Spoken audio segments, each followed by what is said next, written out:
Assalamu alaikum wa rahmatullahi wa barakatuh.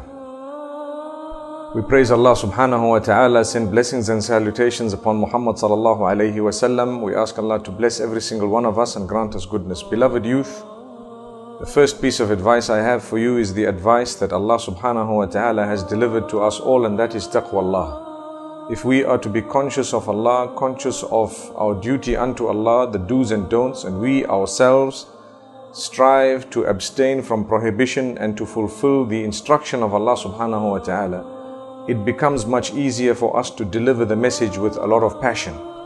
Whereas if we ourselves are not too regular with our prayers or not too fulfilling of the duties that Allah has placed on our shoulders, it becomes more difficult for us to convey that message in a convincing manner.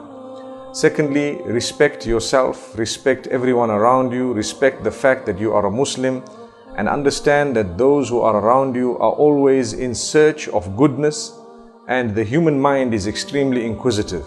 So if you keep trying in a very polite way, and if you are a person who has wisdom and tact, and you understand the norms of the people, and you abstain from insulting others, inshallah, it will have a greater impact than if you were to just go out and swear people, insult them, belittle them, make them feel like they are very, very far out of the fold of Islam sometimes, yet they are trying. There is another piece of advice that I wish to deliver, and that is the importance of the scholars of Islam. If we are to visit the scholars of Islam who are promoting the truth once in a while and learn from them, I think inshallah people will notice whom we are affiliated to in a greater way, and that itself would also be a means of da'wah. What this would mean is, if we are to affiliate with the correct people as far as possible, and even if we have had meetings perhaps, or we have had associations with those who may not be up to scratch according to what we would believe, we would still be able to clarify such matters, and we would still be able to leave a straight line and inshallah a message that will be loud and clear. Why I say this is because as we progress in life, people look to us, they see what we do, they see who we mix with, they see how we associate, and they learn a lesson from it. So that association is extremely important. As we grow, we may have to associate with those sometimes who may be searching for the truth in a way that if we mixed with them, it would help them.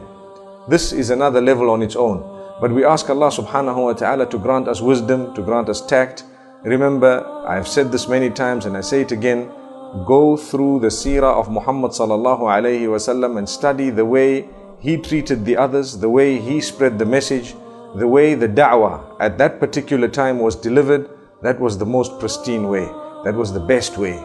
If we are to follow his system and his style and understand what he did, by the will of Allah, we will become better people. The last piece I leave you with is always improve yourself. Don't ever think for a moment, I know everything. Don't be a person who cannot accept correction or who cannot accept some form of rectification. It's important for us to know we will be corrected. We will have to correct ourselves no matter what level you are on. We will learn new things. We must be on the lookout. We must be searching, hunting, and making an effort to learn more and to learn new things, to increase our knowledge. And this is why we always say, O you who has bestowed Ibrahim with knowledge, bestow me with knowledge. O you who has bestowed Sulaiman with the understanding, bestow me with understanding as well. And may Allah help us to convey it in a way that Muhammad sallallahu alayhi wa sallam has conveyed it.